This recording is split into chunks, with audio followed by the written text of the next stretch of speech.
तस्य मध्ये महानग्निर्विश्वार्चिर्विश्वतोमुखः सोऽग्रभुग्विभयन्तिष्ठनाहारवज्रकविः तिर्यगूर्ध्वमदस्यायैरस्मयस्तस्य सन्तता सन्तापयति स्वं देहमापादतलमस्तकः तस्य मध्ये वह्निशिखा अनीयोर्ध्वा व्यवस्थितः नीलतो यदमध्यस्ताद्विद्युल्लेखेव भास्वरा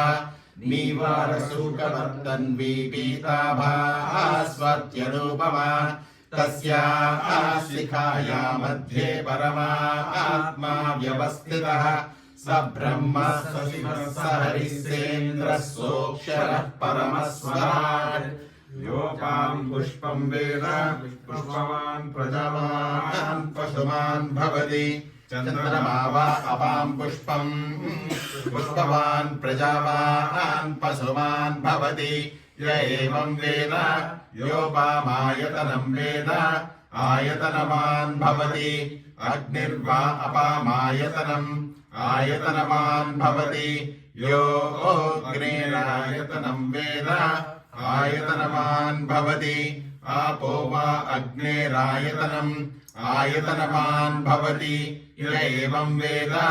योपामायतनं वेद आयतनवान् भवति वायुर्वा अपामायतनम् आयतनवान् भवति यो वायोरायतनं वेद आयतनवान् भवति आपो वै वायोरायतनम् आयतनवान् भवति य एवं वेद योपामायतनं वेद आयतनवान् भवति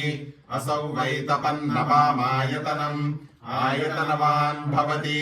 यो मुष्यतपत आयतनं वेद आयतनवान् भवति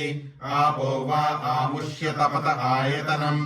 आयतनवान् भवति य एवं वेद योपामायतनं वेद आयतनवान् भवति चन्द्रमा वा अपामायतनम् आयतनवान् भवति यश्चन्द्रमस आयतनं वेद आयतनवान् भवति आपो वै चन्द्रमस आयतनम् आयतनवान् भवति य एवं वेद योपामायतनं वेद आयतनवान् भवति